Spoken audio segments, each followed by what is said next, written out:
Hi guys, welcome to another Monday night study.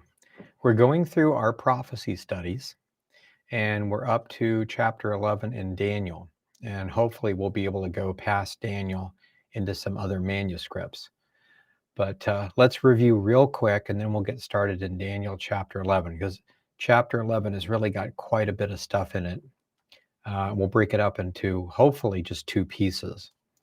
But basically, for a recap, remember we've been going through the book of Daniel. We started off by looking at the 4 timeline prophecies where we have actual dates given in Scripture. So the death of the Messiah, the rebirth of the nation of Israel, the taking of the Temple Mount, and then a certain event that occurs in 2026 or 27. So we've got those dated, so that lets us know approximately where we are on the timeline.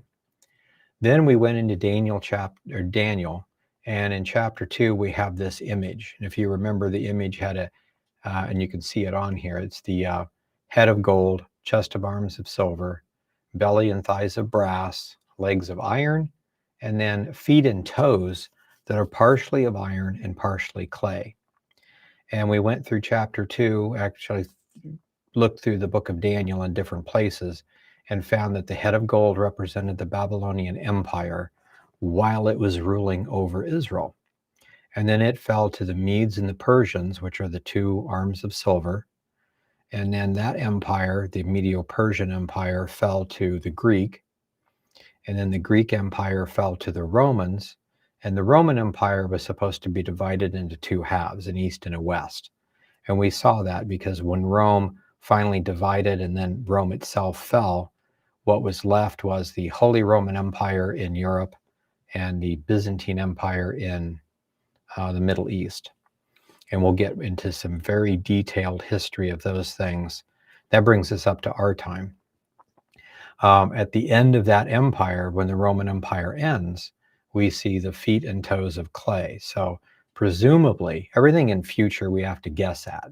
So presumably the feet and the toes represent the fact that there's going to be an East and a West, a kind of a Middle Eastern European type empire, or maybe 2 separate empires to begin with, consisting of 5 nations, probably each.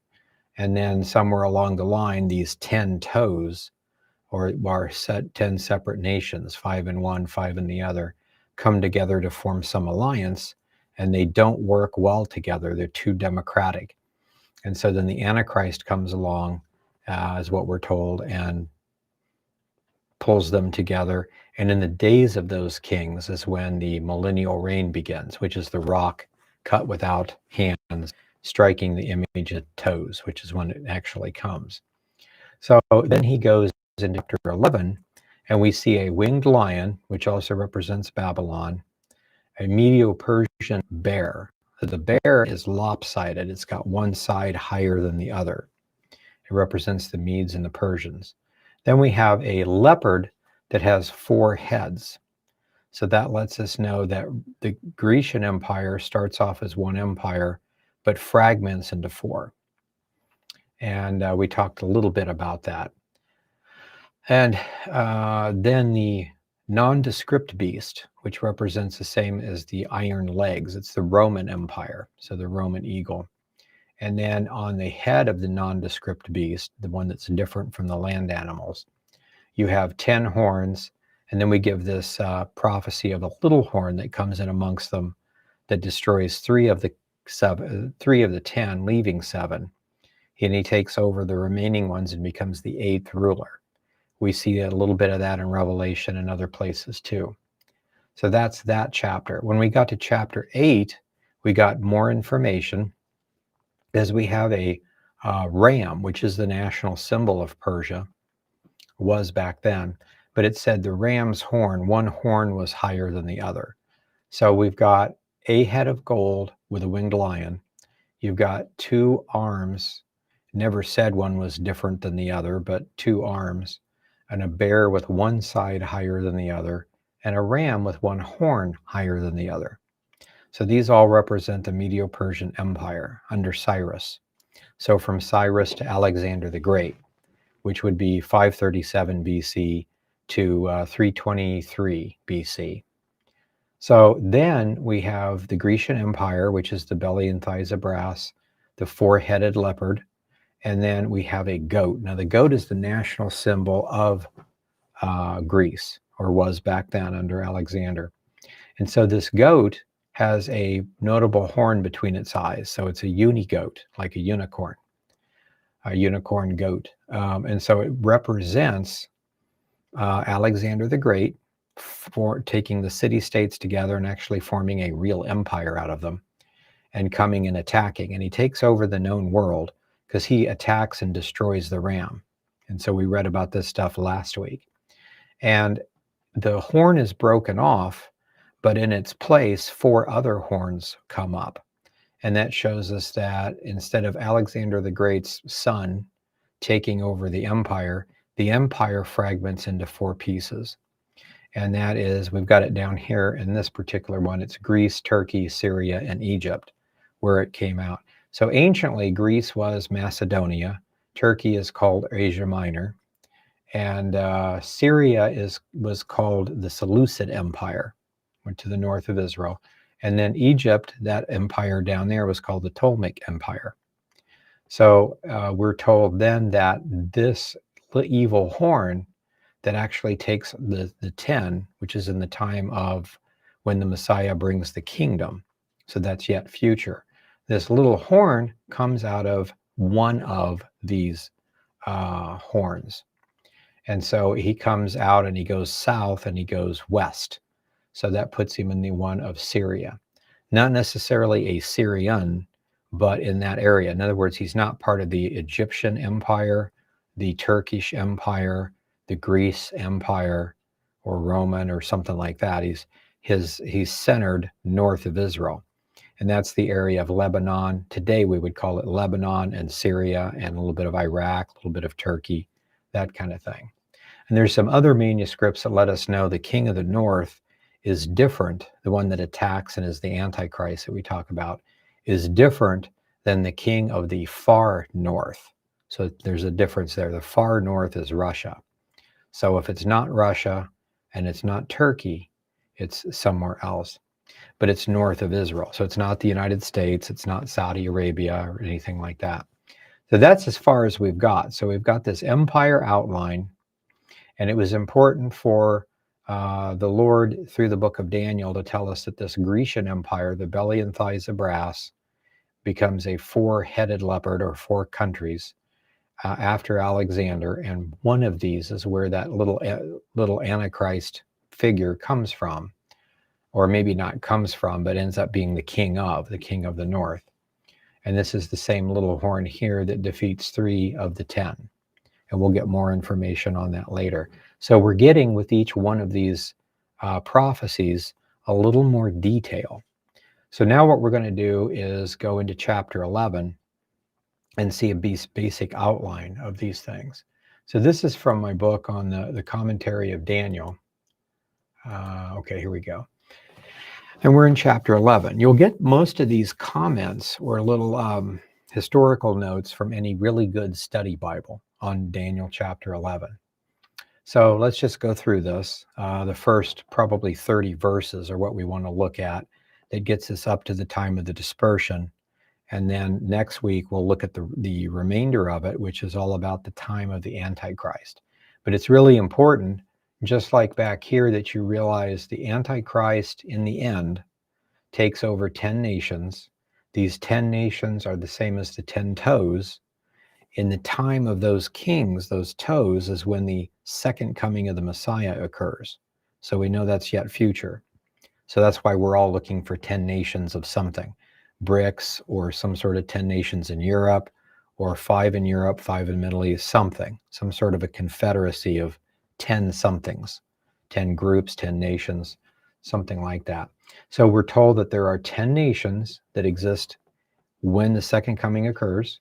And there's this little horn, this Antichrist, that takes over the 10 nations during that short time period. And the 10 nations are out of what used to be the Roman Empire and the Egyptian Empire, the clay and the iron. And then we're told in chapter 8 that this little horn comes from the north, or from this area of Syria, Assyria, Iraq, Lebanon, up there somewhere. And again, he could be Roman. He could be he could even be taught in the United States. A lot of people come over to go to school over here. But ultimately, he ends up being the king of the north, which is what we're going to see in chapter 11. So in chapter 11, it says, well, the note here says that the angel Gabriel began to predict the events from 536 BC to 1948 AD. It's important we understand that, because everybody says, well, there's no way that Daniel, the liberals, will say that there's no way Daniel wrote it because it's too accurate in what happened. And Daniel would have been dead several hundred years before these events occurred. So there's no way he could have been. Well, unless, of course, there's something called prophecy, which is God telling a human being what's going to happen in the future. So you need to believe in prophecy. This is the whole concept. And there are copies of Daniel that are way older than anything else like that. So this is what's going on, 536 to 537, all the way up to 1948 AD. So it starts off with the kingdom of Persia. So right now the bear, the chest and arms of silver, is ruling. And you've got Esther and Artaxerxes and Ahasuerus and all those things going on. So it says, basically, in verses 1 and 2, the angel is talking to Daniel. It says, also I, in the first year of Darius the Mede, that would be 537 BC when they took over Babylon, even I stood to confirm and strengthen him. So to make sure Darius isn't killed, he's being guarded by the angel. Now I will show you the truth. Behold, there shall stand up yet 3 kings in Persia, and the fourth will be far richer than them all, or all of the rest of them. By his strength and through his riches, he will stir up all against the realm of Greece. So there's going to be Darius the Mede, and then after him, another king in Persia. So 1, 2, 3, 4 kings in Persia. So 5 total if you count Darius. So these 4. And the fourth one is going to be stronger, richer, and he's actually going to attack Greece. And that's going to be his biggest mistake, because it's going to make Greece enter the picture. So Darius the Mede ruled from 536 to 530 BC. The 4 Persian kings were Cambyses, which is 530 to 522. You can look this up in any encyclopedia. Pseudosmarus, which just ruled in 522. He claimed to be the son of Cyrus, and everybody bought into it. But within a few months, they realized he was not the son of Cyrus. So he was executed and another king came. So he didn't rule more than a few months. But anyway, king nonetheless. So Pseudosmarus. And then there was another Darius who ruled from 522 to 486 BC. And then there was Xerxes I, and he ruled from 486 to 465 BC. And this is the time of Esther. You can see this in Esther chapter 1. So Xerxes I, according to history, shows us that he grew rich, and then he attacked Greece at Sardis of Asia Minor, or Turkey, and Sardis was being the city, and that was in 480 BC. He attacked with 600 or 60,000 men rather, and 1,200 ships. That's a pretty large attack force. The notes in history says it was the largest invasion force the world had ever seen up to that time. 60,000 men in 1,200 ships. Still, the Greeks stood their ground and the Persians lost the war. As many of you have probably seen the movie Cyrus. I think, was it called Cyrus? I think it was. Anyway, it was about the Persians and the whole idea of the Spartans. The Spartans, from when they were like 6 years old, they picked a certain weapon and only trained with that weapon. So they were actually the best at that weapon. Israel was supposed to do this too, according to the book of Jasher. Each tribe was supposed to be an expert in a certain thing, like battling on horseback, or bows and arrows, or slings, or whatever the case may be, swords. So anyway, this happened, and of course, Greece was able to push them off. So this is the ending part of that. So there's 4 kings, and that gets us down to when he attacks in 480 BC. Now, the next one, it says, a mighty king shall stand up and shall rule with great dominion and do according to his will. And when he will stand up, his kingdom shall be broken. It shall be divided toward the 4 winds of heaven, not to his posterity, nor according to his dominion, which he ruled. For his kingdom shall be plucked up and given to others besides these. So what happens? Alexander the Great was born in Pella in 356 BC. He took the throne of Greece and then began to attack against the Persian Empire and drove them all the way back. Alexander entered Asia in 334 BC with 34,000 men against Darius's 400,000 men.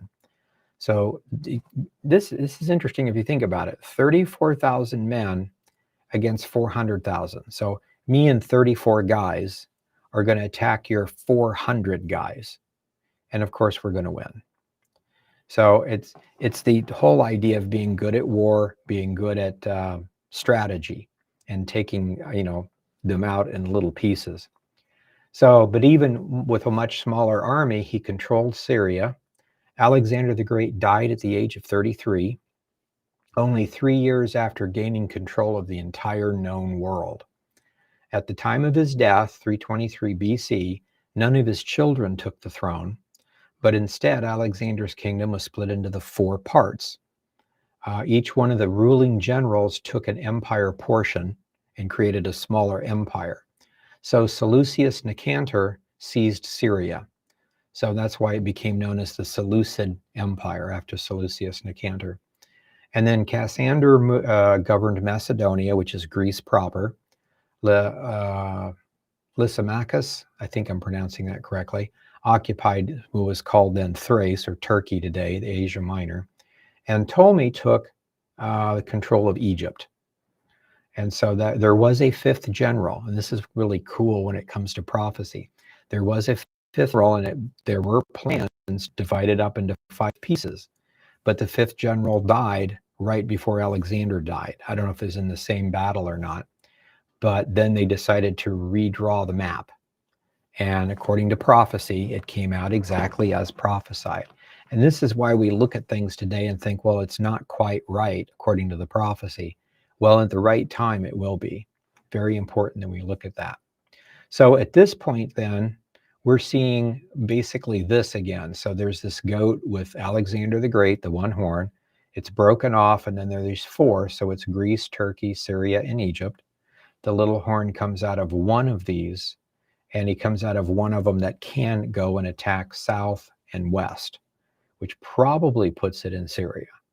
Okay, so now what we're going to see is in Daniel, starting in the next verse with Ptolemy in Egypt, Seleucus in Syria, we're going to see a series of battles over several hundred years that Israel is basically owned by Egypt, and then owned by Syria, then owned by Egypt, and then owned by Syria.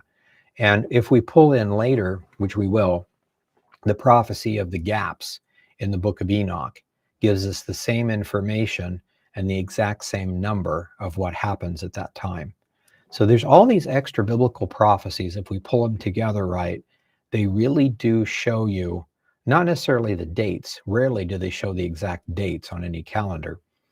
The Dead Sea Scroll calendar does give some clues on things, but they will give you how many will be until the next segment, things like that, how many wars will occur, or things like that. So you can really begin to get a good feel how close you are to the end of an age or an empire or something like that.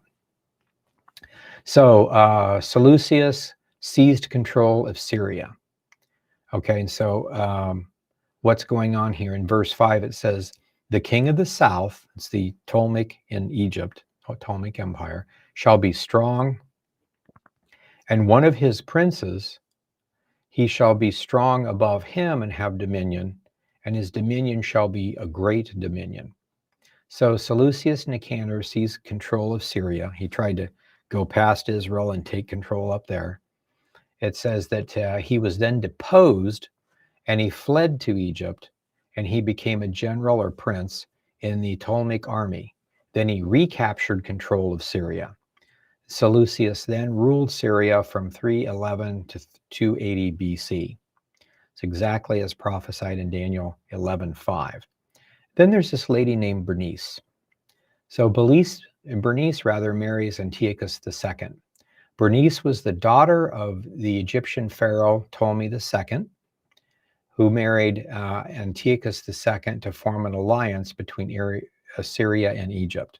So Ptolemy decides to give his daughter in marriage to the next king, and the next king is much younger than the daughter, so hoping the daughter can influence that king to do what the king of Egypt wants, using his daughter as a pawn. Daniel 6 says, "In the end of years they shall join themselves together, for the king's daughter of the south shall come to the king of the north to make an agreement. But he shall not retain the power of his arm, neither shall he stand, nor his arm. But she shall be given up, and they that brought her, and they that begot her, and he that strengthened her in those times." So what are we talking about here specifically? So Antiochus' first wife was named Laodice, and that's where the biblical city of Laodicea is named after her. So anyway, Antiochus' first wife, Laodice, noticed that Bernice was a favorite. She's young, she's cute, etc. She had a couple of cute kids. So the first wife had Bernice and her son executed. So she wants her child to take the throne. Then they realized what was going on and probably would have put her to death. So she quickly poisoned Antiochus II, her husband, and then placed her own son, Seleucus II, on the throne. And he ruled from 246 to 226 BC. So then we have Bernice's brother, who became Ptolemy III, attacked Syria. Of course you would. You just killed my sister, right? So he attacks the fortress at Antioch. And this is recorded in Daniel 11. Remember, Daniel 11 is written in the 500s BC. This is occurring in the 3 and 200s BC. Very, very specific prophecy. So that's why we really should hang out here and use these to witness. But a branch of her roots, out of a branch of her roots, shall stand up one in his estate, and he will come with an army, enter into the fortress of the king of the north, and shall deal against him, and shall prevail, and shall carry away captives to Egypt, and their gods, with their princes, and with the precious vessels of silver and gold. He will continue more years than the king of the north. So the king of the south shall come into his kingdom, and then return to his own land, which is exactly what happened. So Ptolemy III captured Laodice and put her to death. Makes sense. She's the one that killed his sister. Bernice's father, Ptolemy II, died about the same time. Ptolemy III recaptured the Syrian area, took the Egyptian gods as a spoil, of which the Persian king Cambyses had carried off after conquering Egypt in 525. So then the next section is we have Seleucus III and Antiochus III, two sons of the rulers in the north. So Syria's ruler, Seleucus II, had two sons, and that's Seleucus III and Antiochus III. Daniel 11:10 says, "But his sons shall be stirred up, and they shall assemble a multitude of great forces, and one shall certainly come and overthrow and pass through, and then he shall return and be stirred up even to his fortress." So the two sons started a war with Egypt. One brother, Seleucus III, dies before reaching the battle. So Antiochus II kind of takes over and pushed it all the way to the Egyptian fortress at Rafah in southern Israel in 218 BC. This is like a really, really big ancient history battle, the Battle of Rafah. and it was at the border basically between Egypt and Israel. So this gets us to 218 BC. And then Egypt's Ptolemy IV defeats Antiochus III at Rapha in the next year in 217 BC. So it doesn't work too well. So Daniel says the king of the south will be moved with choler, great anger, and he will come and fight with him, even to the king of the north, and he will set forth a great multitude, but the multitude shall be given into his hand. It's interesting in these prophecies, you get these hises or him or he, and it's like, which he? The king of the north, the king of the south, somebody in the middle? Which he, So you got to read these really carefully. And when he, somebody, has taken away the multitude, his heart will be lifted up, and he will cast down many 10,000s. But he shall not be strengthened by it. In other words, he slaughters a large number of people, but doesn't do him any good as far as taking the kingdom. So historian Polybius records that over 10,000 soldiers were killed in the Battle of Rapha. That's why it's a really big one if you do history studies in ancient history of the battles. So over 10,000 were killed. Ptolemy drove Antiochus III back, but he wasn't strengthened by it per se, nor did he conquer Syria. So then he actually ended up returning to Egypt. Then we get down to 203 BC. 13 years after the Battle of Rapha, Ptolemy IV died. So Antiochus III, the king of the north, attacked Egypt. He couldn't do much with him, but the king's dead. There's probably not a new king yet. Anytime there's a change of power, that's the time to attack. You're right in the middle. Like right now, we've got an outgoing president and an incoming president.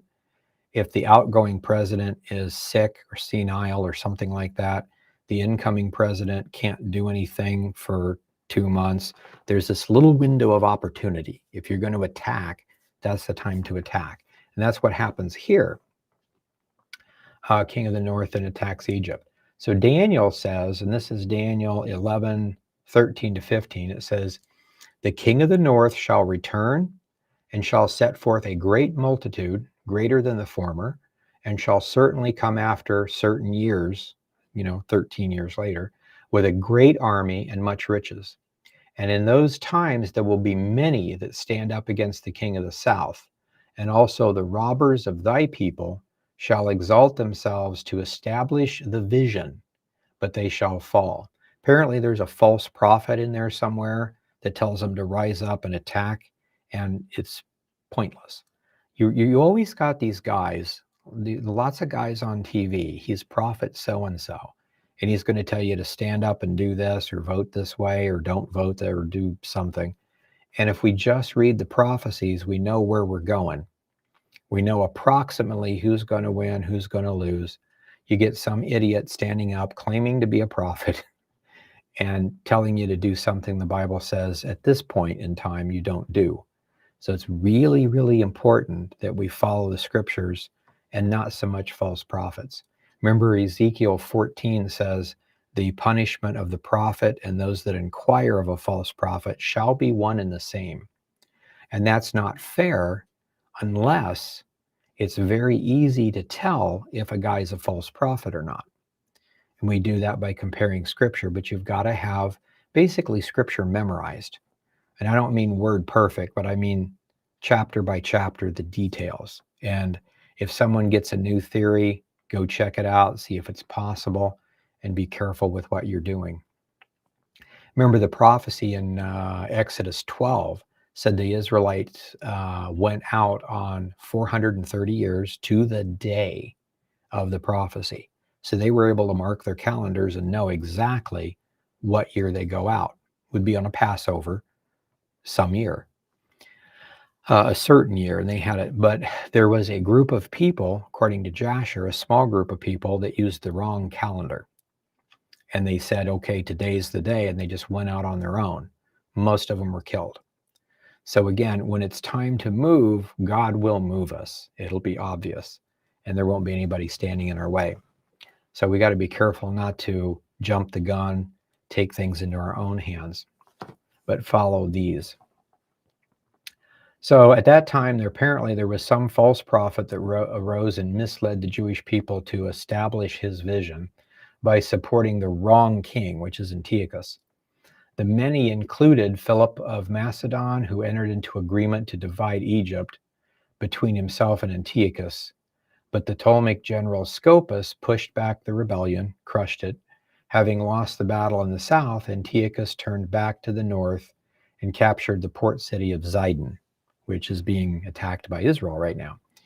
But so you can see this. So basically, the king of Syria and the king of Greece entered into an agreement to come and attack Egypt, and if they could succeed, they would divide it and each one take half the land. But it didn't work because Egypt was too powerful at that time.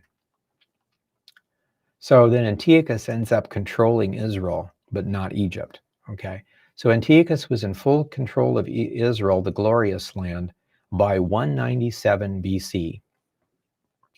Daniel says, "But he that comes against him shall do according to his will.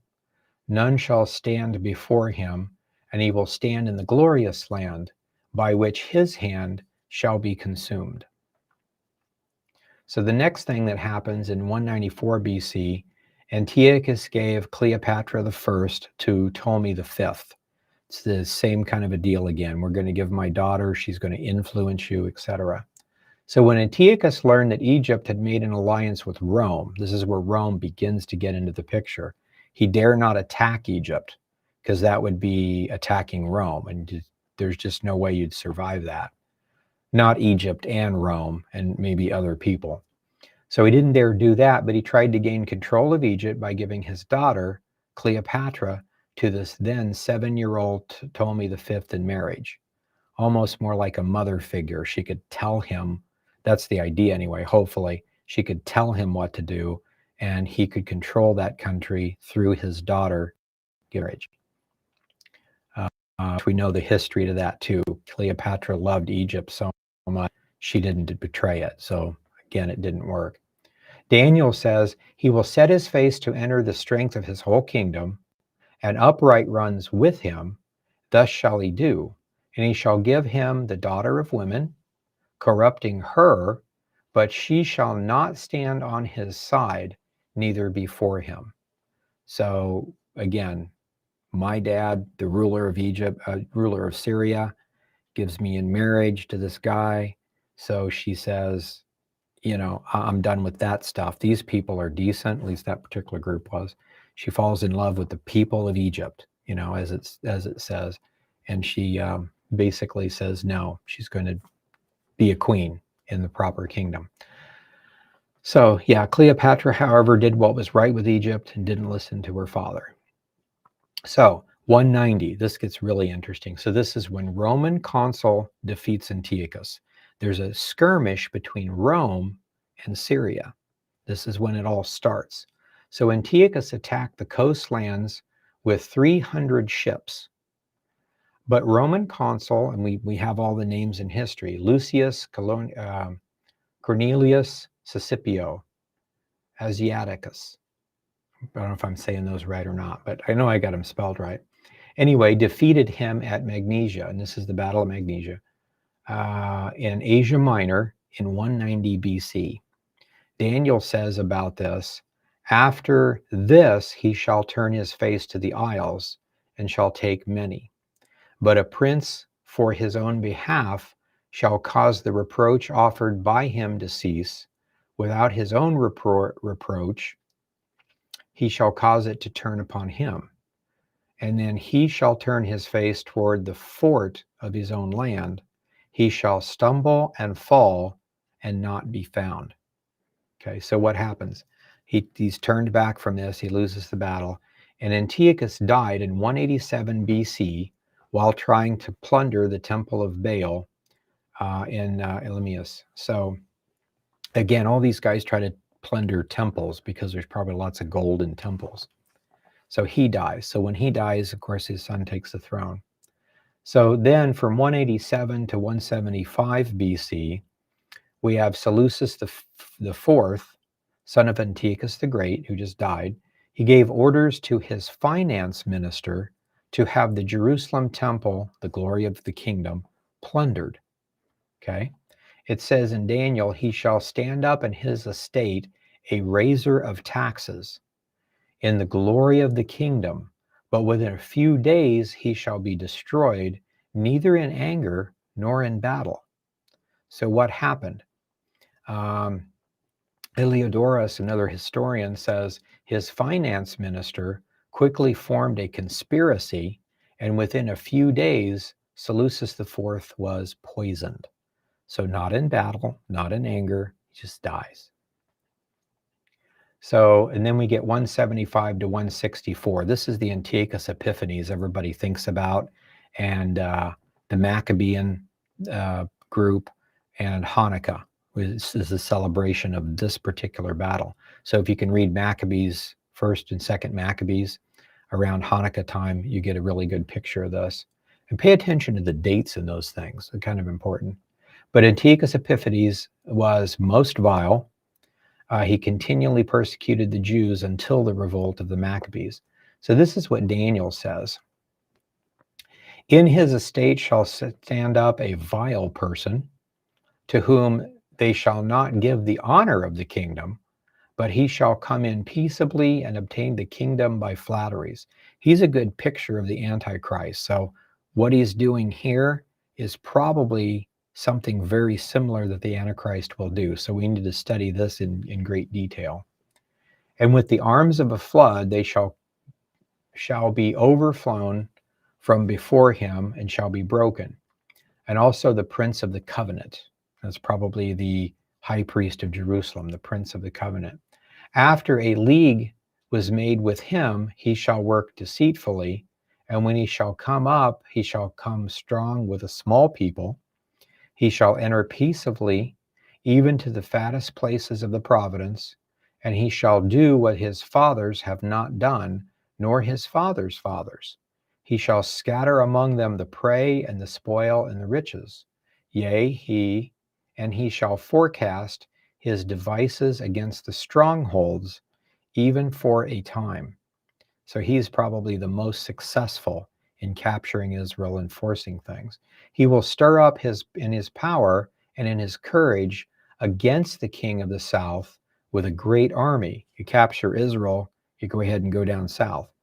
The king of the south will be stirred up into battle with a very great and mighty army, but he shall not stand, for they will forecast devices against him, and they will feed the portion of his meat and destroy him, and his army shall overflow, and many shall fall down slain. And both of these kings' hearts shall be to do mischief, and they will speak lies to one another at one table, but it shall not prosper. For yet the end shall be at the appointed time. So it's a good clue. So to summarize all this, what happens is Antiochus Epiphanes obtained the honor of the kingdom from his brother Demetrius I, and he had Onias III, which was the prince of the covenant, assassinated. This is recorded in 2nd Maccabees chapter 4, verses 4 to 10. Antiochus Epiphanes deceived Rome into officially recognizing him as king. So he was not born that way. He was not technically elected. He kind of snuck in there during a period of political problems or whatever, and got recognized by Rome. And so that pretty much did it. He then invaded Israel and most of Egypt. Ptolemy the 5th or 6th rather, mobilized a large army to stop Antiochus, but his younger brother, Ptolemy the 7th, entered into a conspiracy with Antiochus. As a result, Ptolemy the 6th was overthrown. And this is the quote here. We can just go ahead and read this. This is from 2nd Maccabees chapter 4 from the King James Bible. It is Onias, seeing the danger of this contention, and that Apollonius as being the governor of Syria. I may be butchering these names, but anyway. And Phoenice did rage and increased Simon's malice. He went to the king, not to be an accuser of his countrymen, but seeking the good of all, both in public and in private. For he saw that it was impossible that the state could continue quiet and Simon leave his folly unless the king looked into the matter, basically. After the death of Seleucus, when Antiochus, who was called Epiphanes, took the kingdom, Jason, the brother of Onias, labored underhandedly to be the high priest, promising to the king by intercession 360 talents of silver and another revenue of 80 talents. Besides this, he promised to assign 150 more if he might have license to set him up a place for exercise. So in other words, I think, bring in the Greek games and stuff and pay the government off to allow it, because Jews don't want to do that kind of thing. Number one, the Greeks did their Olympic Games naked or almost naked, and that was something that was abominable. Plus, it was in the area of Jerusalem, which is a holy city, and all that stuff. And for the training of the youth in the fashions of the heathen, to write them of Jerusalem by the name of Antiochians, or Antiochans, which then the king had granted when he had gotten into his hand the rule forthwith and brought his own nation into the Greek fashion. So this is the Hellenists. This is when Antiochus wanted to do this. So Jason, which it's interesting, Jason is the Greek way of saying it, but another way of saying it is Yeshua. So this is a fake Messiah type guy that is not supposed to be high priest, but he does a conspiracy, has the other priest, the true one, put to death so he can reign and take in all this money and change everything into a pagan system. Kind of sound familiar? Okay. Anyway, that's Maccabees. So Daniel 11, of course, this is Antiochus Epiphanes having Jason deposed. So after all this worked, Jason didn't work out as well as he thought, so he was assassinated. So then he shall return to his land with great riches. His heart shall be against the holy covenant. He will do exploits and turn to his own land. So what happened is Jason thought that Antiochus was dead or was deposed or whatever. So he started a rumor that he had died in hopes of getting the priesthood back. So, taking credit for it. When Antiochus heard that all of Israel rejoiced over his supposed death, he attacked with fury. And this occurred in 169 BC. You can see that in 2 Maccabees 5. And there's a quote of it. We'll go ahead and skip that for tonight. But this is the Maccabean quote of that particular battle. It's nice that we have all these extra records, kind of pulling them together, and we can date everything. So Antiochus attacks Egypt and is repelled by Rome. This is when Rome gets really involved. So in Daniel 11, it says, at the time appointed, he shall return and come toward the south, but it shall not be as the former, nor as the latter. For the ships of Kittim shall come. Now remember, we've talked about this before. Kittim actually properly means Cyprus as a people group. But we're talking about the ships of Kittim, the warrior ships from the empire launching from Cyprus or Kittim. So Kittim actually refers to Rome. And you'll see many, obviously when Jesus was here, it was the Roman Empire, not the Cyprian Empire. So obviously that's what we're talking about. And history being on our side, it's easy to figure out. But the ships of Rome, basically, is how some translations will have it, shall come against him, and therefore he will be grieved and return and have indignation against the holy covenant. And he shall do, and even return, and have intelligence with them that forsake the holy covenant. So he tries to attack Egypt. He's repelled by Rome. He's ticked off. He attacks Israel.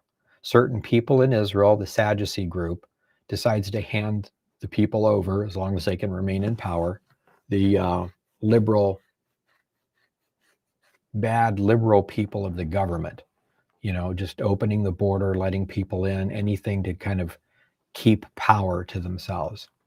I am talking about Egypt, just saying. So anyway, so that's what Daniel says. Now, Kittim, of course, is Hebrew for Rome, the Roman Empire anyway.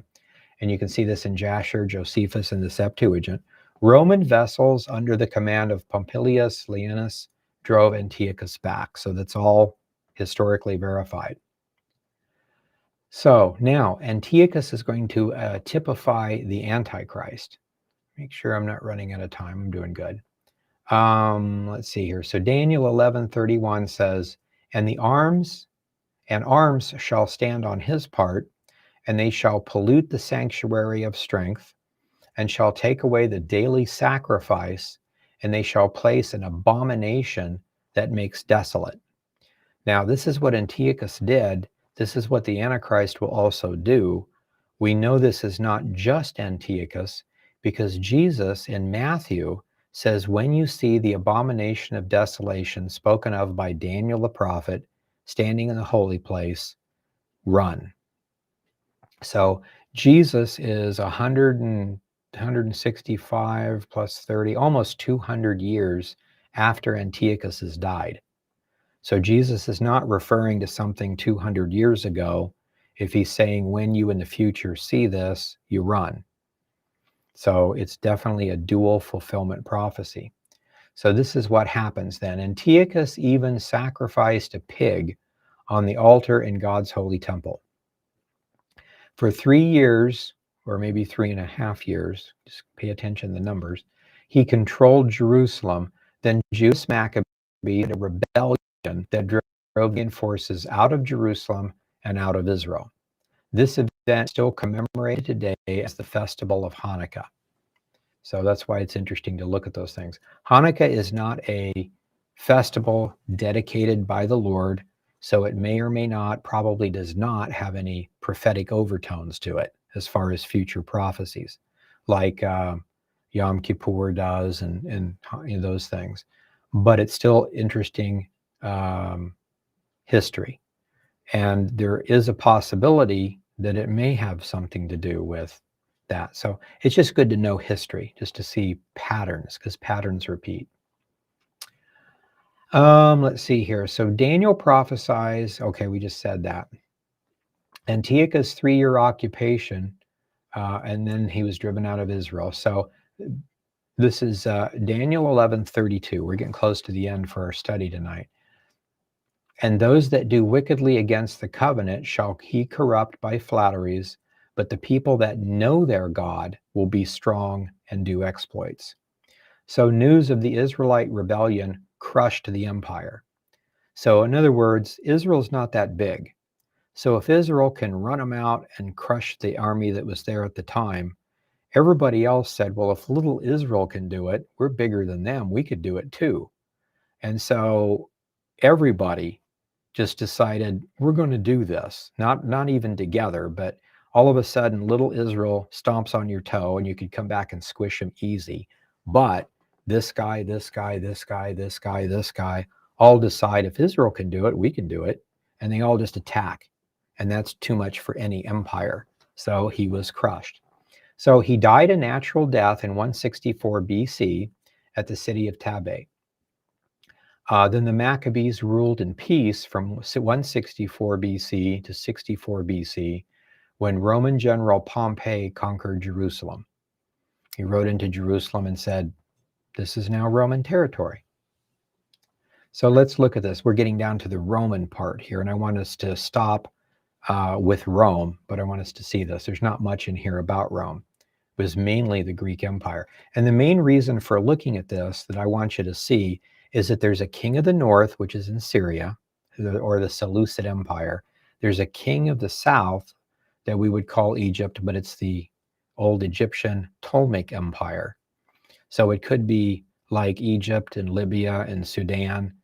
North could be, again, Syria, Iraq, Lebanon, something like that. But point being, there's some sort of an empire, a coalition or something to the north and one to the south.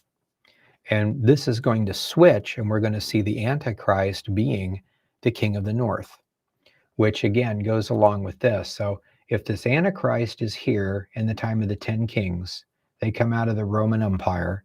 And then this one shows that the Antichrist is the king of the north, north of Israel. And then we have all of this here of the king of the north, the king of the north, the king of the south, all the battles. And then all of a sudden we skip to post 1948, and we're talking about the king of the north coming against the king of the south. It has something to do prophetically. So that's where we want to pull this in. Doesn't mean he can't be Roman. Matter of fact, there's some Dead Sea Scrolls that kind of hint that way. But he becomes the ruler of that northern part. Remember, it's not Syrians at this point, it's Greeks that took over the area. And then when Alexander died, they just kept ruling. So it's Syrians in Syria, but Syria is being ruled by Greeks. It's Egyptians in Egypt, but the Egyptians are being ruled by Greeks. That's what's going on. So it's if this is a pattern for the Antichrist, it could be Syrians in Syria that are Muslim, but are taken over somehow or being ruled by some guy from some other country and some other religion. Something. There's a king of the north, though. And we know it's not Turkey, and we know it's not Russia because of the language in other manuscripts. We don't get that from Daniel yet. So anyway, this says the Roman occupation in the diaspora. So this gets us from AD 64 BC when the Romans come in to AD 1948. Let me show you how.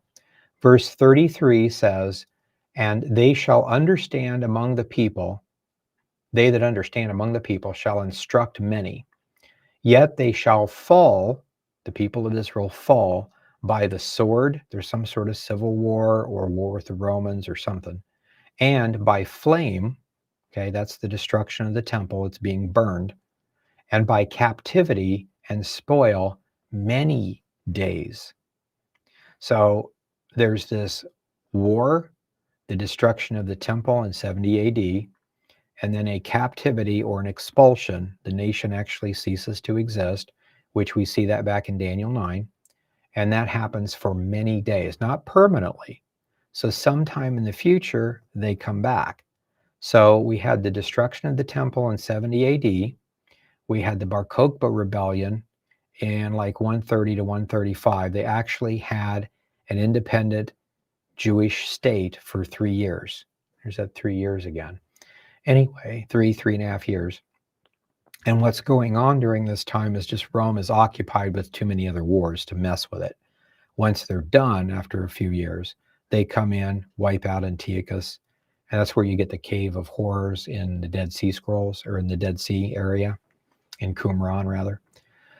So anyway, lots and lots of history, lots and lots of evidence for these things. So Rome was conquered by the sword in 64 BC. The Messiah came and was crucified in 32, as we've seen in Daniel 9. During this time, Jewish Christians converted and instructed many. Rome destroyed the temple by flame in 70 AD, and then dispersed Israel into their exile or captivity, translated either way, among the nations in AD 132, 135. And the many days turned out to be from 132 AD to 1948, 1816 years. Then Israel comes back in their land. Then they have this problem with a king of the north and a king of the south continuing. So that's why this is it was kind of lengthy, but this is the thing for today, just to get you to see, just as a recap here. He starts off saying there was Darius and 4 more Persian kings. Then Alexander comes, and then it breaks up. And then he spends all this time talking about the king of the north and the king of the south, all the way up to Rome coming in. Rome is not that important at this point to teach us a lesson. And then when Israel comes back, which is after 1948, somewhere along that line, there will be a king of the north and a king of the south again. And the Antichrist we will study next week in the rest of this chapter will be the king of the north. And so that lets us know approximately, not necessarily where he's born or anything like that, but he ends up being the king of the north somehow. And it may not even be Syria as we know it. Maybe Lebanon, Syria, and Iraq come together to form an empire. That's what happened last time, all those many millennia ago. But something like that happened. So we're just getting that clue. So again, the Antichrist is here with the 10 nations, the 10 horns, which are the 10 toes. At that time period is when the Messiah sets up his kingdom. So it's only going to last 7 years. That's our 7-year tribulation period, as seen in Daniel 9. And the Antichrist, this little horn, comes out of probably Syria or that area. And then chapter 11 shows us he is the king of the north. So king of the north, Syria to the north, the guy to the north with the 10, with the 10. So there's so many replications, we know for sure what we're talking about. So we'll stop there, and next week we'll pick up with starting in verse 34. Because what's interesting is you read this, it is exactly perfect to what happened 200 years after Daniel died, or 200 to 300 years. And then all of a sudden get all the way down here to Rome. And of course, it's very clear Israel falls and then comes back. So that has to be 1948. But then it continues. So whatever this is not the Seleucid Empire anymore or the Ptolemaic Empire, but it's some sort of southern Egyptian and northern Roman or Greek or, empire type thing. So very interesting. This would fit into the 10 toes somehow, into the Roman Empire somehow. But each one of these is just giving us a clue to where the Antichrist rules, when he rules, what he rules over, the 10, who some of those might be, and they're all connected to the past empires. So we'll stop there for tonight and go back and look at these things. But again, pictures are worth 1,000 words. All we've said today is the Antichrist is king of the north. Daniel 11, king of the north. And we'll see that in detail next week as we finish it up. And when you read chapter 11, don't just stop. Understand that chapter 11 and chapter 12 are actually one vision. We're just dividing it in chapters. So don't think of it as that's probably something later on. It's the exact same thing that we're talking about. So when we start with chapter 11, verse 34, we go all the way to the end of 12. That's all one time period. It's after 1948. And stuff from 33 all the way back is before the fall of Israel. So it's from 135 AD on back. So, well, let's stop there. And what we'll do is go into the chat room and we'll see if there's any comments. Let me get a drink of water.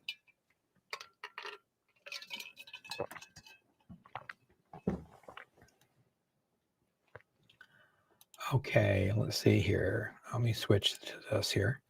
So, okay, we had a donation of $19. Thank you, or $20 basically.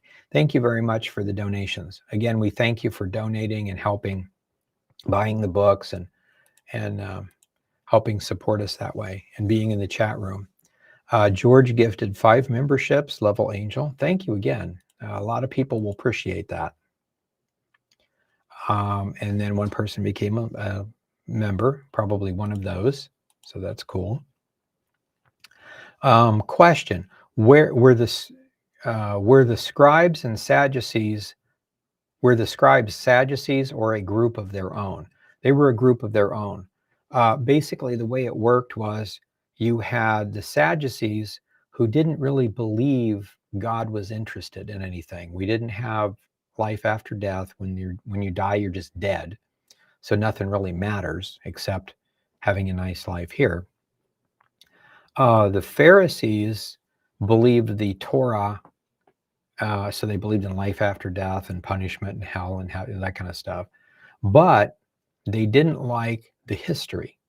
So what they did is they made up the tradition of the elders, and everybody knew it was a little weird. But the Pharisees were mainly in control at that time. There were the Pharisee-Sadducee wars in the 1st century BC. So the flip side of that would be the Essenes. Now, the Essenes believe the Old Testament, but they interpret the Old Testament not by Sadducee garbage and not by made-up traditions of the Pharisees, but by the testaments of the patriarchs, so ancient historical records. And so they believe it's basic Christian doctrine. They believe that there's one God manifested in three, that the Messiah is God incarnate. He comes to die for our sins. They recorded the dates accurately for their prophecies. They were known to be 100% accurate prophets because of the extra biblical histories that they used to interpret the Old Testament with. So Christians would hang out with the Essenes. We'd basically be the same. So then the scribes, there's two types of scribes. One scribe is probably even non-religious. He's just a guy that writes marriage contracts, sales of property, like a deed recorder or that kind of thing. But the sect of the scribes were those people that, and it sounds logical at first, but it's actually illogical. They were the ones that said, well, we're not going to quote the ancient histories of the Essenes because it'll make the Pharisees mad. We're not going to quote or study or say anything about the tradition of the elders, which makes everybody else mad. We're not going to pervert things the Sadducees do. What we're going to do, and what the scribes did, is like they just did copies of scripture and just looked at the Old Testament and refused to look at history, Pharisee stuff, Sadducee stuff, or anything else. So at first that sounds logical, and a lot of us do that today. A lot of us would say, well, I don't know if I trust Josephus, or if I trust this manuscript or that manuscript. Well, don't trust it completely. It's not scripture. It's not 100% accurate. But also don't limit yourself. When Jesus said there was a guy named this and he did something really bad, if you can go to a manuscript and find out who he was, where he was, what he did, then the rest of what Jesus said will make perfect sense, right? So we have to pull them together. So this is what the scribes did. They're basically like a lot of our people today. I don't want to read church history because it's all Catholic. Well, no, it's not. I don't want to read Dead Sea Scrolls because that's all the evil Jews and the Pharisees and the people that didn't believe. Well, no, it's not. But there's Gnostic stuff out there that is garbage. So we do have to be careful. But basically, that's what a scribe would be. Someone that would say, I'm just going to look at scripture. I refuse to study any other manuscripts. So, and notice, Jesus never said anything about the Essenes. Sometimes he would say stuff about the Sadducees being ridiculous. Most of the time, he attacked the Pharisees and the Sadducees, said they're hypocrites. So if you think about it, that's easy for a Pharisee because they know they made up fake doctrine, okay?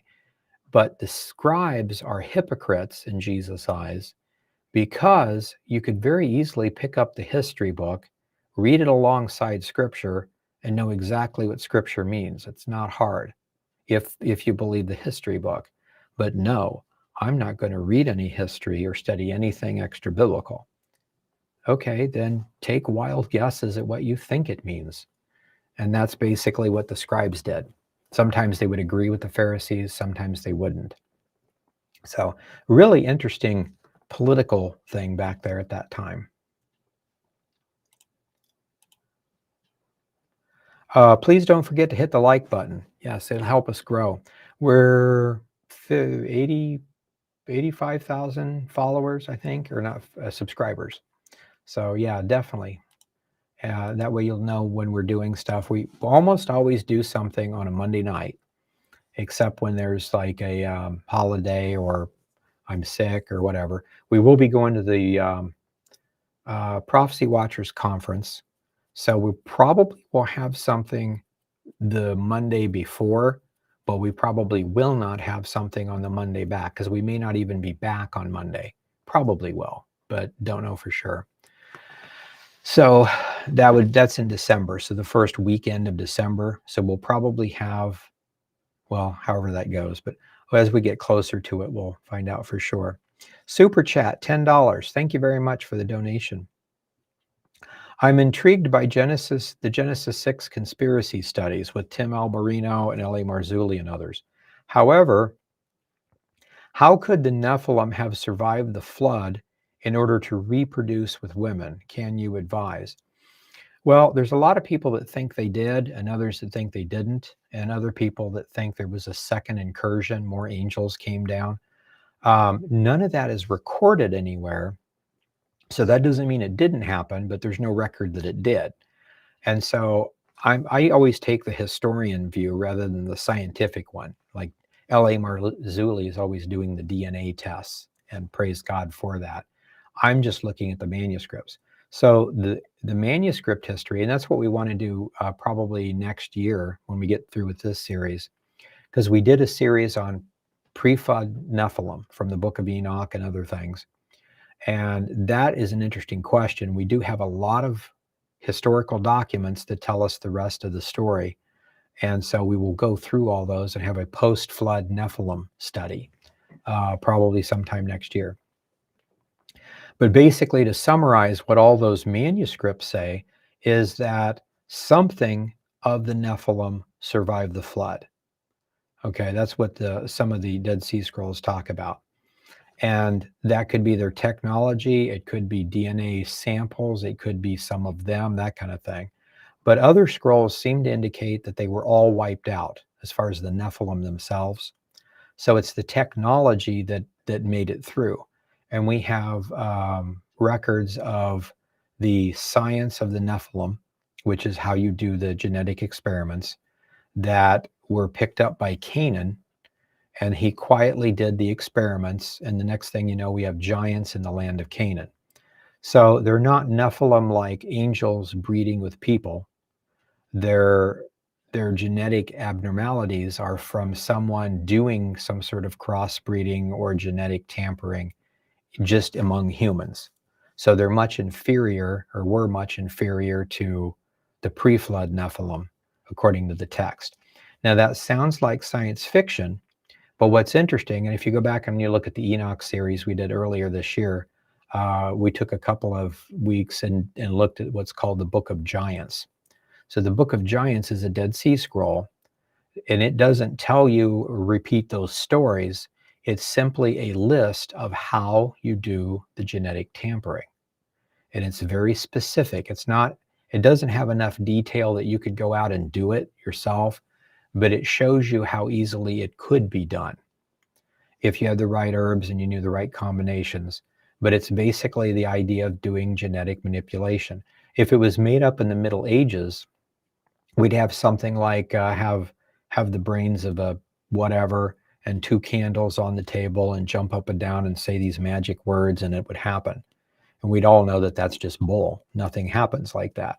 But they talked about if you take certain species that can crossbreed and you crossbreed them, you create an unstable life form, and then you begin to mix and match. If you do it in the right combination, you will eventually get the desired creation that you want. And if that's possible, that would be the only way it would work. It's the same way we do genetic manipulations today. So it's really not that hard if you had a blueprint. You'd have to know which animals to start with and then what generation to do whatever with. So again, it's not enough for us to replicate it, but there's enough in the Dead Sea Scrolls to tell us exactly how it's done. And that's what we are doing today. You probably have seen on the internet the mice that glow in the dark because they managed to inject a gene of a jellyfish into the mouse. And that's been like 10 years or so back, so it's old news. But there's all these different experiments. They're trying to create cross different animals, different sometimes with people. The idea would be to create a pig, for instance, with a perfectly good heart that could be used in a transplant for a human being that wouldn't be rejected. So they're talking like that. It would be the good for society. But anciently, that's crossing the line. Medicine is medicine. Genetic manipulation is Nephilim medicine and is forbidden. So, and the prophecies talk about it coming back, and we see it coming back now. So, not that there's angels walking around or 7-foot giants or anything like that, but the genetic tampering. So, yeah, it's really interesting to look at all that history and to see what's going on now. I heard Ezekiel 45:12 reads 20 shekels plus 5 gold, and 20 shekels plus 15, 300 silver. Um, Daniel 5 is, okay, 20 shekels, 50. So brass equal to 1,000 to get a 19. Okay. I'm not sure exactly what you're, oh, okay. You're just saying that Ezekiel could be the same thing. Yeah. In Daniel 5, the mini mini tico farson is a way that you get, it's a quad word prophecy, which means it's 4 letters. 3 mean one thing, 4 mean another. And it's, a number prophecy that's a dual fulfillment. One is for that time, and one is for when Israel comes back. So in chapter 4 and 5, you can go back and see it in the prophecy studies we did this year. It actually gives you the date. So in Daniel 9, we have the date of when the Messiah dies, that year, 32 AD. And we have the date for the return of Israel to be 1948, and the date for them to take the Temple Mount and for whatever reason not build a temple was going to be in 1967. Those are all from Daniel. And then the prophecy of 2026 to 2027, depending on how you look at the beginning part, is when this current war ends and an expansion takes place. So that's all prophesied. The date is given. So it's not this year. Of course, this year's only got 1 month left, but really interesting. So he's saying that Ezekiel 45 might have a similar date system. I'll have to look at that and see if it is. That would be really interesting. We do see along the same lines, Leviticus, I forget the chapter, but it's in the prophecy book, gives us a secondary set of dates for 1948, 1967. So that one in Ezekiel 45 very well could be one. Thank you for sharing that. I'm going to go look that up. What's the connection with Cyrus and Donald Trump? Cyrus was the Persian king. He was the, when we're reading in verse 1, there were Darius the Mede and Cyrus the Persian actually conquered Babylon.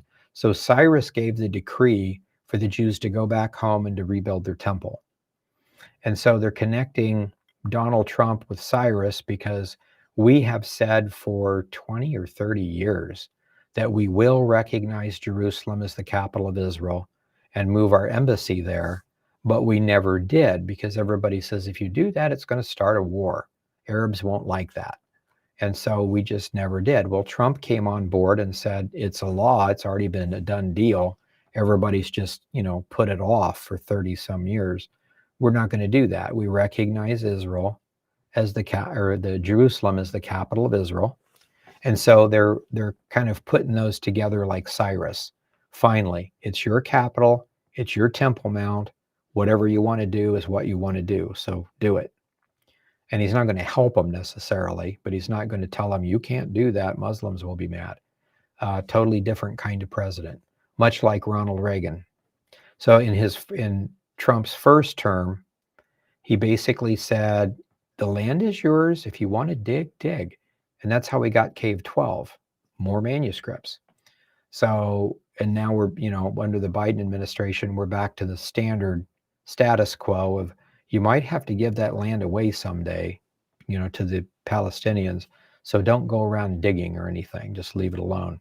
Or you won't get funding, or you won't get weapons, or you won't get whatever.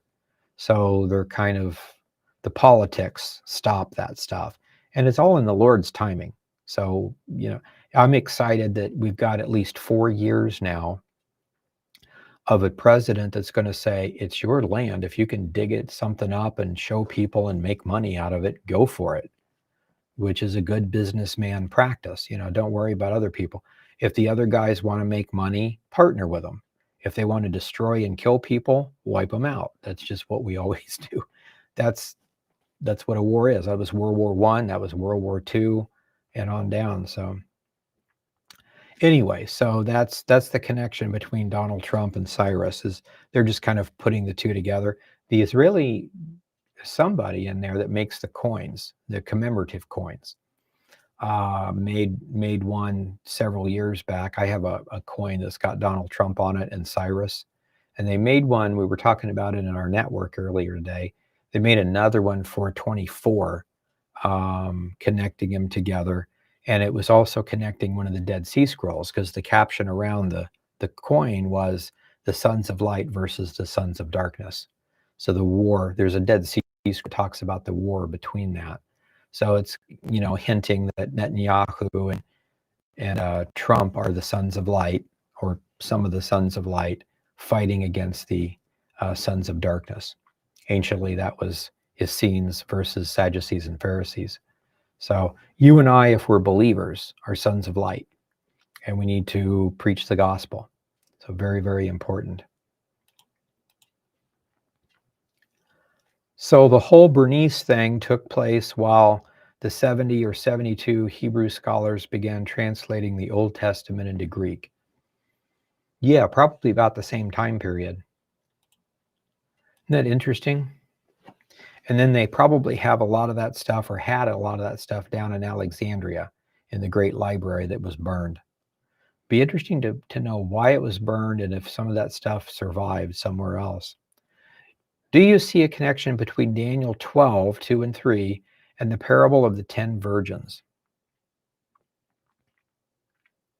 There could be. I've never really thought about putting them together. What I do see in Daniel 12 is a pre-trib rapture, and I think it's really, really specific. And I see the pre-trib rapture very clearly also in Gad chapter 14. And there's several things in Enoch and in the Ezra apocalypse that let us know there's a pre-trib rapture. So it's really interesting to kind of see all that stuff. And then there's other manuscripts too, plus the early church fathers. A lot of them were pre-trib too. So really interesting.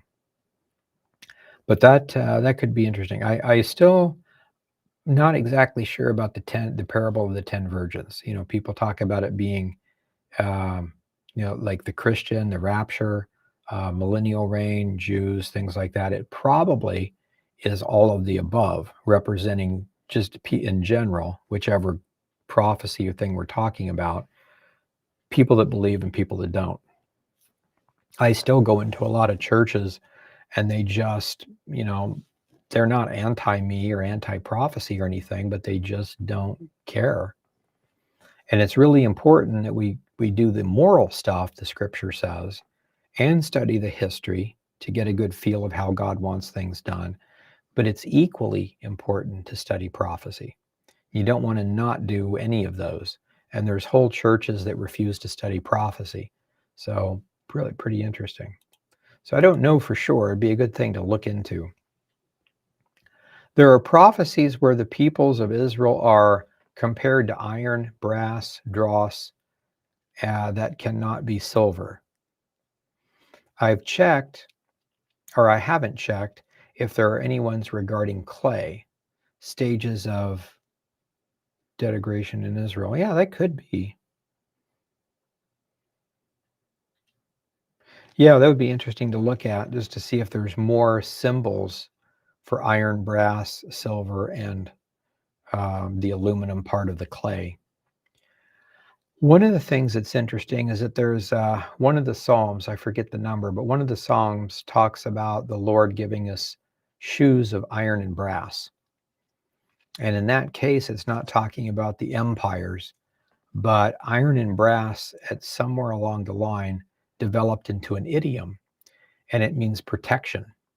So if you try to walk up a rocky hill with regular shoes or sandals or something, you're going to get your toes smashed and torn off, and you're going to have problems. But if you had shoes of iron and brass, nothing would bother you. And the idea is, like, you still have to go through life's problems, but you won't be torn up if you use the protections God gives you. So it's just interesting how they can mean two or three different things. That's why we really need to study the idioms when we can. It'd be nice to have an old manuscript that lists all the biblical idioms, and then we would probably know everything. It'd be really easy. Question: as the heads of the beast are empires, would the head receiving the mortal wound be Babylon in that it reemerges. I always thought it was Rome. But then again, it could be one of the others, like in our chart here, depending on what we're talking about. If we're talking about the Greece kingdom ruling over, this kingdom has one thing that's more Grecian than Roman, or vice versa. So it would kind of depend on how we do that. And I'm not too sure about that. I'm still waiting on a manuscript to tell me exactly how to interpret it. How might the Antichrist take over the kingdom by flattery and intrigue? I think it's probably by being a smooth talking politician. What's going to happen is there's going to be the rapture, and there's going to be lots of other things, but the rapture alone, for instance, at least a small percentage, even if it's only 10% of people on the planet are raptured, that's enough to throw governments into chaos. And that, remember how I was talking about during a change of power is a time to attack? Well, when a good portion of your government simply doesn't exist anymore, nobody knows where they went, unless you believe scripture, it would be a good time to attack. So it's going to start wars and all sorts of things. Somebody will step up and say, I've got an easy fix for this. 1, 2, 3, 4, and then when that happens and that works, which anybody else could probably figure it out either, but he takes credit for it, very smooth talker, makes it easy, takes care of the problem, and all of a sudden they'd want him to be ruler of everything. And so it's that kind of a thing, I think. So if the Antichrist is like the Antiochus Epiphanes, and that's probably what we're referring to there as the smooth. But notice when he gets in power, he's extremely ruthless. So that's also a sign of the Antichrist. We're just reading that in a scroll today, which we've not studied here on this channel, but we will sometime in the future. Finally got the translation done this morning. So question, what would the Essenes' perspective of the Maccabees and Hanukkah be? They wouldn't like it. The concept is that they're the real priests rather, and the Maccabees usurped it. The Maccabees, if they're from the tribe of Judah, should never ever be priests. If they're priests, they should never ever be kings. That's the way that it was designed. And the Maccabean rules, the Hasmonean dynasty, were priest kings, and that is actually forbidden. And when you tell them that, they try to kill you. And so that, as far as the Essenes, there was a in mass a movement to try to wipe out the Essenes, and they actually had to flee to Egypt for a while, and probably would have been hunted down further, except about that time there was the rise of the Pharisees and the Sadducees, and then there was a Pharisee-Sadducee civil war, and that made everybody forget all about the Essenes. It's an interesting history in the Damascus covenant, which we've did a translation of that too. A lot of interesting things back then. So yeah, there's so they wouldn't like that. They would, one of the things the Maccabees did, they put everything back to normal, except they didn't have the authority to rule, and they did. And the other thing was they used the corrupted calendar of the Seleucid Empire rather than using the old biblical Essene calendar. And so that was according to the Essenes anyway. So those were the two main things, and it started a really interesting chain of events. I recently heard Matthew 24, 23 to 26 may refer to those who try to say that Christ is returning soon by this sign or that. Some preachers who do this have damaged some people's faith. What are your thoughts? I agree. I think it's really important. And I try to tell you here, I don't know, but I just love the scrolls and I love church history. So not so much some king attacking somebody, unless we got a date and it may or may not have something to do with prophecy, but anything that might have something to do with prophecy. And I pull these together, and I always tell you, study the scriptures. The Old and the New Testaments are the only thing that we know for sure is the Word of God, 100% accurate.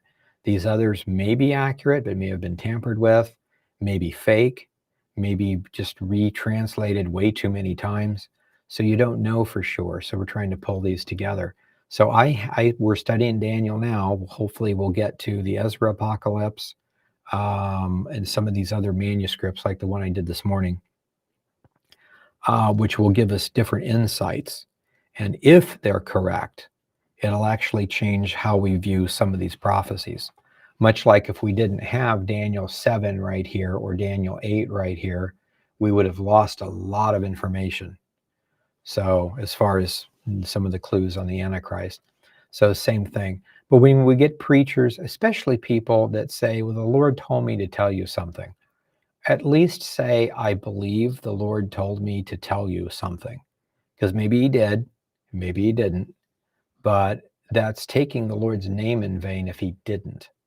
It's something that we need to be real careful of. So everything I do here, I'm telling you, this is my theory, this is my thoughts. Maybe I'm putting together right, maybe not, but I think it's cool that I can tell you guys this, and then sometimes you can come up and say, well, wait a minute, if that's true, why is this?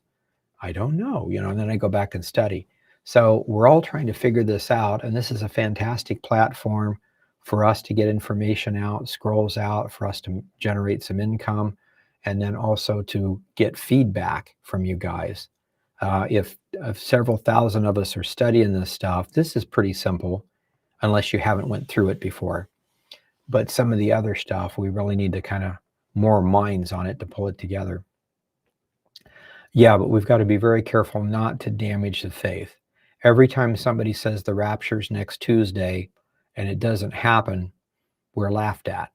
Not that I care that we're laughed at, but it makes people trust us less. So we got to be really careful of that. And that's why some of the churches are saying we don't do prophecy, because we don't want to do that. It's like, just do it right. We think it means this. Most likely this is correct. We'll find out. Let's watch Israel. Look at this and then watch Israel and see what's happening. Super sticker 99. Okay, thank you very much. Red brought some popcorn. Thank you very much. Appreciate the donation. Daniel 11:33 says, they that understand shall instruct many. What is it you think that they are instructing to understand? The true doctrine. Basically, the Dead Sea Scrolls teach that they taught basic doctrine, which is Messiah's God incarnate. He comes to die for our sins. He starts the age of grace. You have to accept him for forgiveness of sins, and he reconciles us to the Father, among a lot of other things, virgin birth and all that. And they say that's always been basic Judaism. And then when all this junk happened, like when we just read about Jason handing it over and making it Hellenistic, one thing after another gets lost. The government gets taken over by Pharisees and Sadducees. It's not necessarily the Maccabees or Hasmoneans, but the sects in there, the Pharisees, the Sadducees, the scribes, the battling each other, and then the doctrine gets corrupted. So basically the government now is being run by a cult. And the cult has got all sorts of wacky ideas, and true Judaism, true Christianity is lost. So when the Messiah comes, the disciples and the apostles begin to teach the true doctrine again, of which the Essenes are saying, we've always had that. It's in our writings, So they become Christians immediately, and that's why they disappear from the scene as a group. That's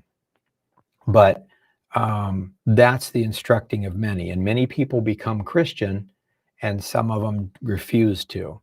Those that refuse are usually there, and they stayed in the temple in that area when the Romans descended, and hundreds of thousands of them were slaughtered. So lots of things happening there.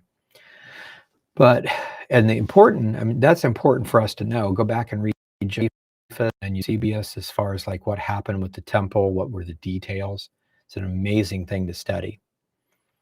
So, but for our purposes, we see the things don't change much, or at least they come back in the same way after 1948. And we'll see that next week.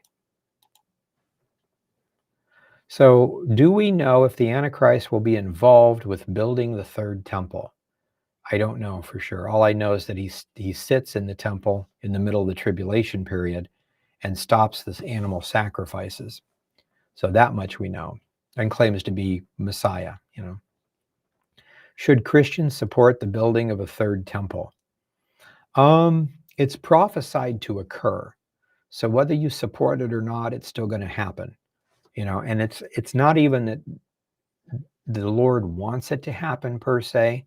A prophecy is just telling you what happens, just like history tells you what happened. So someday there will be a rebuilt temple, and they'll start up the sacrifices again. They'll still be not understanding things correctly. The Antichrist will come in and stop things, desecrate it. He'll be destroyed. Then there'll be a millennial temple with Zadok priests again, or Essene priests, according to Ezekiel. So if you want to support it, you can. There's nothing wrong with a temple. It's supposed to be a house of prayer for Gentiles and Jews alike. But with or without our support, it's still going to happen. Somebody ends up supporting it, in other words, in building it. So that's a good question, though. Some people are saying that we shouldn't be involved. And in a case like that, I would follow your conscience. So the king of the north, Antichrist, is not from Russia or Turkey, but he is from the Lebanon, Syria, Iraq area. Yes. And the reason I say that is because there are other texts, extra biblical, but they talk about there's the king of the north, and then there's the king of the far north. And the king of the far north is also called Gog. Gog means roof. So in other words, it's like the furthest north you can go. Well, nobody lives in Siberia, in North Pole, rather. So from Israel, the furthest north you can go is going to be the Siberia, Russia area, basically Russia. And the Gog-Magog war happens, you know, from Russia and others. So there's a lot of details to look at.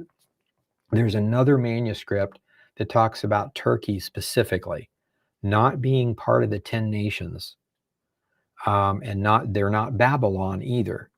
But the prophecy talks about when the Antichrist is controlling the 10 nations and the 10 nations goes to attack Babylon, Turkey sides with Babylon and gets, I don't know if it's destroyed, but I mean, gets severely messed up because the 10 nations succeed in destroying Babylon. So I still at this point don't know who or what Babylon is for sure. I have some clues, but I'm still not sure how to put it together. But that's an interesting turn of events. So if Russia is the far north, Gog, and this is a guy north of Israel, but not far north, and the Antichrist and the 10 nations, that means Turkey's not one of the 10 nations either. So Turkey's just Turkey. But Turkey is a major power at that point and kind of still is over there, large landmass. So we will see those prophecies later. And I think it'll help with all of these things here.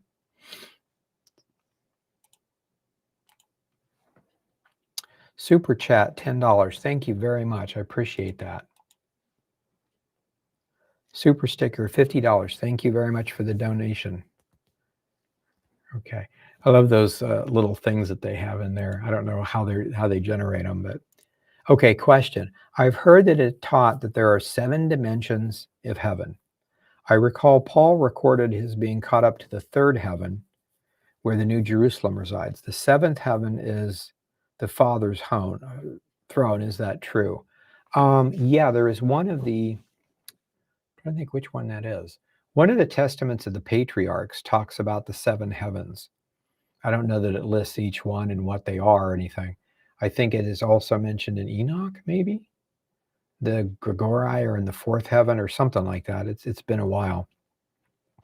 But there are other manuscripts that talk about 7 heavens. So that doesn't necessarily contradict Paul. Paul doesn't say he went to the 3rd heaven, which is the highest, but he went to the 3rd heaven and he saw and heard things that he can't relate to us now. Either there's just not words for it, he doesn't know how to describe it, or he was told not to describe it, something like that. So yeah, there's several manuscripts that talk about the 7 heavens. Question: what happened to the woman who bred with the fallen angels? Some say they became sirens. Well, the text, there's no Dead Sea Scrolls, but there's some Jewish lore that says that when they gave birth, or even maybe before they gave birth, the babies were too large. So almost every Nephilim mother died in childbirth. Don't know if that's true or not, but that's one of the legends. But it did talk about when the fallen angels were chained up in Tartarus, that they were chained there with the spirits of their sons and their wives. So they were all chained there together. Normal people are not in Tartarus. They're in either Hades or the bosom of Abraham at that time. But the fallen angels, along with the Nephilim, which would be their sons and daughters, and other Nephilim generations, if there were any, and the wives are all in this other compartment. So I don't know about being sirens or not. Now, they did say that one of the other texts, again, this is part of our Nephilim study that would be post-flood, but one of the texts talks about how they started having lots of demonic problems because the Nephilim are demonic spirits now roaming the earth. Too many of them. So too many problems, too many. And so Noah prayed to get rid of them all. And Satan said, I can't do my job without them. So what the Lord did is he took 9/10 of them and put them in Tartarus, or it's called the abyss. So we have 1/10 of those demons that roam the earth, that do the demonic problems that we have now. So that's why in Revelation, when it says in the fifth, I think it's the fifth seal, the abyss is opened and the demonic locusts come out. So we will have 10 times the amount of demons and demonic activity then as we do now. So just that alone lets you know that you don't want to be here during the tribulation period. But yeah, that's basically it. So in a sense, I mean, if you knew for sure a demon was not the son or daughter of an angel, and it's not an angel, it possibly could be one of the mothers. So, but then that gets us into the idea of, to see, the mothers were human. Do we really have ghosts running around? So lots of different angles on that issue. But yeah, we just have a few texts that talk about that. So most of them anyway are incarcerated. Other higher dimensions of heaven, various rankings of heavenly beings that protect God's throne and are given commands to carry out various judgments, we see during the tribulation. Yeah, so there is a lot of that kind of stuff. You're going to have the demonic, the demons released. There's going to be, and that I'm not sure the demonic locust, if that is symbolic of the demons or something actually a creature, or what that might be per se. And then there's the kings of the east, and then there's the other creatures. So there's going to be a lot of things, and I don't know what they all are, if they're all demonic or maybe some sort of new genetic creation that we end up messing up and doing. Question: I love the illustrations. Are these in the Daniel commentary book? Okay, some of them are. The Daniel commentary book is all black and white. These are actually ones that I put together a DVD a long time ago. I was going to do 4 DVDs, and I got 2 of them done and out, and so you could buy them on Amazon. And then shortly thereafter, Amazon said most people are doing, private video thing. So I'd put up like my videos behind a paywall. There's several places. LA's got a few places like that, or forget who that is. Ustream, something like that. Anyway, there's a few places that do that. So because everything was going that way, they said they're not going to do the DVDs anymore. So I thought, well, just quit. So these are from that DVD. I'm just trying to redo them so I can use them now this way. I think it'd be better. But yeah, the same stuff would be in the Daniel one, but it's black and white. Or in our Daniel book, that is. Your thoughts on the Jews being allowed to worship on the Temple Mount and not be disturbed or kicked off by the police? At least that's what I heard last week. I think a lot of that stuff is going to start changing. It tends to go back and forth a lot, but I am really intrigued. I don't put a whole lot of stock on Trump doing anything just because he's Trump, but the whole idea that we have a Dead Sea Scroll predicting the end of a major war and probably the expansion in 26 or 27, depending on how you do it. And then you've got the Obadiah prophecies, the Zephaniah prophecies, Jeremiah, Enoch 56. You've got Isaiah 17 for the destruction of Damascus, Psalm 83. You've got all of these things that should be sometime. If the rapture's not 30, 40, 50, 100 years off, if it's sometime in the near future, this stuff needs to happen fairly quickly, at least some of it. And so with all of that together, and then the 2026 mark, and then Trump getting reelected and knowing the way he was last time, it's like, just fix the problem so we can make some money. We don't need idiots destroying things. We need people to be creative and make things so that the world could be a better place. Elon Musk's the same way. I was surprised of him saying we basically, need to get back to church. Not that he's necessarily a Christian or a church believer, but same way that Benjamin Franklin was. He recognized that if you have a religious motivation and you think God is watching you and you want to do what's right, you will most of the time do what's right and help people. When you think God wants you to run around and murder people, that's when we have a problem. Like the founding fathers said that our system of government, the Constitution, is wholly inadequate for a people that's not religious. It's just not going to work when you have something like that. So I think a lot of this stuff's going to happen. I don't necessarily see the temple being rebuilt in the next couple of weeks or whatever. The Temple Institute is there. It's definitely going to happen sometime, according to prophecy. And it's got to be done before the middle of the tribulation, at least. So we need to keep our eye on those things. It's coming. It's definitely. And I think a lot of times it's ready to go, and then the Lord allows the politics to hold it off for maybe, months or years or whatever. And then all of a sudden, sometimes in a heartbeat, just in one day, everything changes. So pretty interesting. They took the Temple Mount in 67, within a matter of days, it just changed. And then now it's been status quo just like that for not 70, but since 67, 50 some odd years or better. So now all of a sudden something will instantly change. So we'll see what it is. It's an exciting time to live, especially if you know the scriptures. Is there anything in Zechariah, on Zechariah and the Dead Sea Scroll? Yeah, there's a commentary. Most of it is everything is fragmented, so there's not much of the commentary left.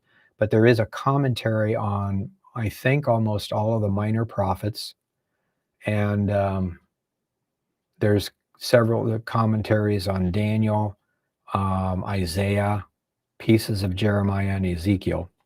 So, and they give some interesting insights. The bigger pieces do. So it's really neat to look at. I wish we had more of it.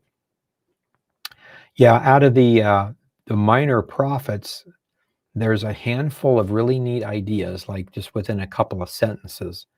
And then there's one place out of all places, it's always surprised me, Nahum. Because every time I've read Nahum, I've thought, okay, this is just back then. I don't see how it has anything to do with us today. So I don't really get anything out of reading Nahum. So I read the Dead Sea Scroll commentary. Boy, was I wrong. And I imagine the others are even better if we had the full commentaries. But we've got the Habakkuk commentary almost complete. And we've got a good part of Nahum. Zechariah, we have a few pieces of. So yeah, they are fantastic. We may have some of that in our YouTube channel. Not sure that we do have much of it. We need to go back and redo those things. But The last book that we did, let me see here.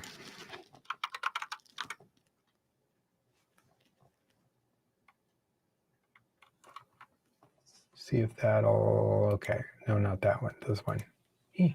That's our YouTube channel. If we go here and go to our bookstore, we have a lot of those. So this one here, Ancient Prophecies of the Dead Sea Scrolls. That's the one. It starts off by listing all the known commentaries on the minor and major prophets. And then it's all the other extra biblical stuff that are not a whole book like Enoch, but fragmented, just different manuscripts that talk about the Antichrist or end time prophecy or whatever. So just the prophecy part. Then there's a handful of others that are non-prophetic. We haven't published those yet, but just trying to pull all those together. I've heard it taught that Bar Kokhba was part of the Maccabees, who were the caretakers of the temple's treasures after the dispersion, who later became the Knights Templar, who became corrupt over the years. I'd never really heard that. I mean, there's a lot of intrigue over the Knights Templar, the Cathari, all those things. I'd never noticed anything about the Bar Kokhba people. But I mean, as far as I couldn't disprove it anyway. That would be pretty interesting. So yeah, I haven't heard anything specific about that. And there's a lot of theories on how those things happen. Half of them obviously are not true. Half of them could be true. But there's just a lot of legends. And that gets you into stuff like all the legends about the Illuminati, the Masonic Lodge, the Bilderbergers, all those different groups. Obviously, somebody's a deep state type thing pulling the strings, but all of those can't be the one. So ultimately, it's Satan doing it on the spiritual side, and all of those might be playing a part in it, but controlled somewhere else. And that's why we can't really trace it back to its origin, because its origin is Satan.